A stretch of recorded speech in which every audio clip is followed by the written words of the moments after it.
C'était quand Ben Gourion cherchait à désenclaver son jeune pays en nouant des alliances avec des États non arabes du Moyen-Orient.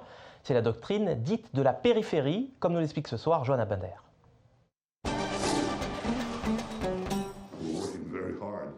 To establish, and that is an effective alliance between Israel and the moderate Sunni states to counter the aggression of Iran, to roll it back as far as possible. Israël est prêt à partager des informations avec Riyad pour contrer la puissance iranienne.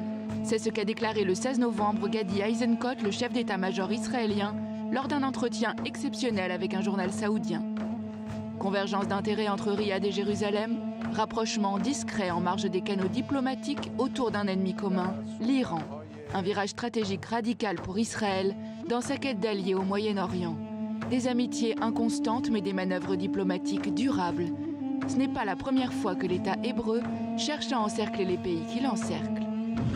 Dans les années 50, David Ben Gourion met en place une stratégie pour contrebalancer le poids des pays arabes qui encerclent et menacent le jeune État d'Israël. C'est la doctrine de la périphérie.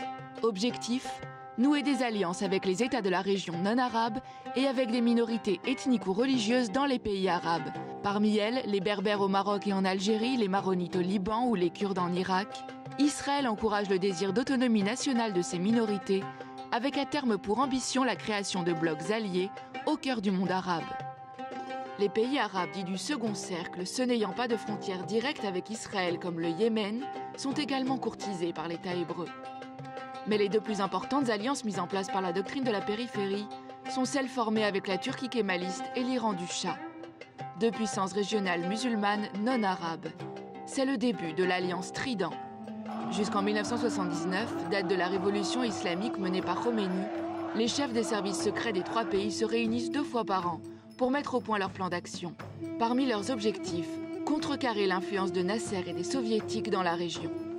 Mais la révolution islamique en Iran, la découverte du programme nucléaire iranien et l'arrivée au pouvoir en Turquie d'Erdogan ont inversé la donne pour Israël.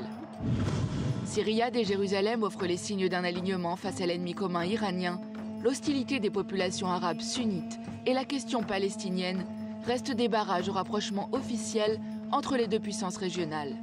De ces alliances périphériques, Israël a perdu des amis. Pourra-t-il aussi bientôt perdre des ennemis ?